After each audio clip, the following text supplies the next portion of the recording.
son tableau Une baignade à Asnières, Georges Seurat choisit un sujet de la vie quotidienne. Ce sont de jeunes gens qui se baignent dans la Seine. Durant des mois, il a multiplié les dessins et les esquisses. La Seine et ses berges, des personnages assis, allongés ou se baignant, des arbres, le pont de Courbevoie.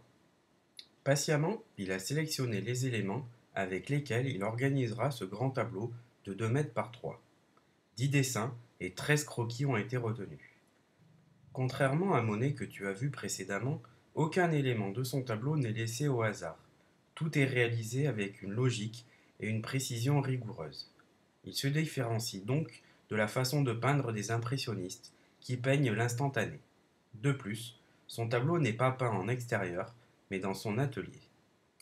Une baignade à Asnières décrit une scène, un dimanche en plein été, des voiliers, une barque, un pont à l'horizon, des baigneurs dans l'eau ou assis sur la berge, un dormeur étendu près de son chien, un enfant qui a les mains en porte-voix et qui semble pousser un cri. Le tout est baigné dans une étrange lumière. Le temple semble arrêté. Dans la réalité, on aurait pu voir de l'agitation, un certain désordre, mais dans son tableau, Seurat nous donne une vision d'immobilité, de silence, de solitude, qui traduit sa personnalité. Cette sensation est accentuée par la technique employée. Comme on l'a vu avec Claude Monet, Seurat utilise également la juxtaposition des touches. En te rapprochant, tu remarqueras que le tableau est constitué de milliers de touches, comme on pourrait le voir lorsqu'on agrandit une image sur ordinateur avec les pixels. Comme Monet, mais de façon plus mathématique, il obtient les couleurs secondaires par juxtaposition de couleurs primaires, comme je te l'ai expliqué précédemment. Maintenant, si tu recules, tu ne verras plus les touches de couleurs, mais des masses colorées.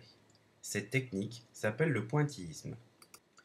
Grâce à cette technique, tu peux voir que l'arrière-plan n'est pas net et précis, mais au contraire, les formes semblent se dissoudre dans l'atmosphère.